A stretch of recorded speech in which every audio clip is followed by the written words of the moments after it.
This is the Dallas I-5. Been a trouble spot really off and on today at different points of traffic, but right now things seem to be moving along okay, but I think that goes back to there are just very few people on the road. It looks okay, but sometimes there's hidden spots that we can't see. Chip always points that out to us. Next stop, Tower Cam, I-35 Woodall Rogers, right in downtown Dallas. We're looking down on that. We can see just a few cars moving around the roads downtown Dallas. Well, those trouble spots come from all the water and slush that was on the road, and then it's going to refreeze tonight as our temperatures stay below freezing. We want to take a look too at our drive cam that's going along I-20 eastbound, kind of passing 67, and this is always, you can, well, look on the road right there, you can see the ice and kind of the buildup of slush and snow, and again, all that's just going to get hard and compacted as the temperatures stay so cool overnight. Dan Henry actually said cobblestone ice tonight. Nobody wants that. No. I'll tell you that right now.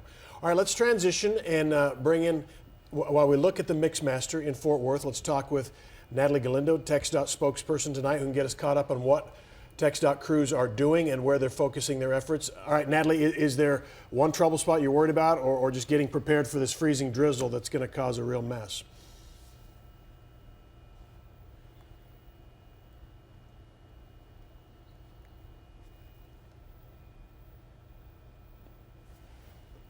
All right, so hopefully we'll be able to join Natalie shortly. I know she has been working like her crews really around the clock, making sure that they keep the salt and the solutions there on the roads to keep them safe. Fort Worth roads and highways really did become gridlocked earlier quite quickly when the snow started to fall.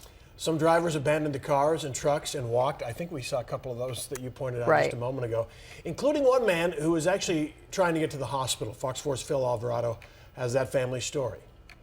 Everyone's getting the advice to stay home and off the roads. For one family stuck on the eastbound ramp to Summit Avenue, home is Wisconsin.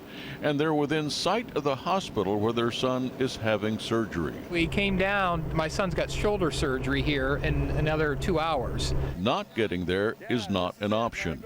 But like everyone else stuck here, they can't move. The snow isn't bad, but it's just now we can't get there. So they're walking a half an hour to get to the hospital so they can have surgery. Some drivers got frustrated and turned around and went the wrong way down the ramp. The Myers chose a better alternative. The mother and her son walked to the hospital. He looked at his phone and he said the walk was only a 16-minute walk, so they're walking now to get there so they can get the surgery done this morning because we flew in for the surgery. One winter storm after another has caught everyone by surprise, including our family from Wisconsin. And of all the exits to be closed, right now in Wisconsin we get this stuff all the time. Here it's a little bit unusual. Help eventually came for Jeffrey Meyer and everyone else stuck with him. A truck from Mean Green Landscape came along loaded with de-icer. They were going to treat parking lots downtown, but stopped to help some pretty desperate drivers. So we're on the highway and saw all the backup and people turning around on the highways, and that's just about the most unsafe thing you could do.